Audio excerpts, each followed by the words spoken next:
Tsy afaka ivelatra amin'ny asa fanao ny 570 ny orinasa madinika raha tsy miroso amin'ny famondramam-bola io no tsikaritra tao anatin'ny taona maro izay ho fanatsarana izay sehatra izay ary nisy ny fanaovatso ny mpiara-miasa teo amin'ny Solidis Garantie sy ny AFD.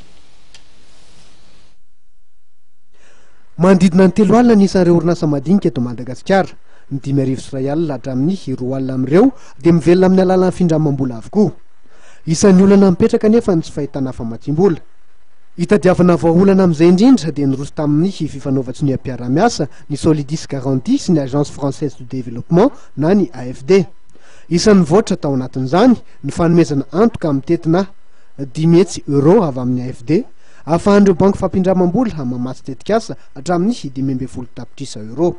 Roa zany ny orinasa amin'ny IMF miara-miasa amin'ny Solidis amin'ny tontolo ambanivohitra ny UNICECAM sy amin'ny tontolo aty an-tanàna moa zany tena anazy ny microcrédit.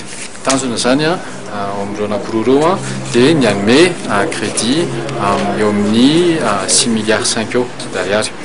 Fa kosa ny tanjona lehibe indrindra dia ny ahafahana manome ny tolotro ho an'ny microfinance rehetrarehetra Madagasikara.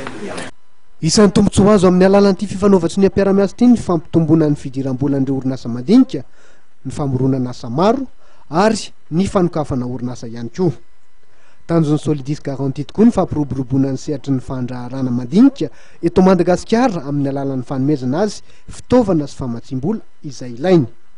Tafiditra ao anatin'izany ny sehatry ny fanorenana sy ny taozava-baventy, ny fitanterana, ny varotra ary ny fambolena ihany koa.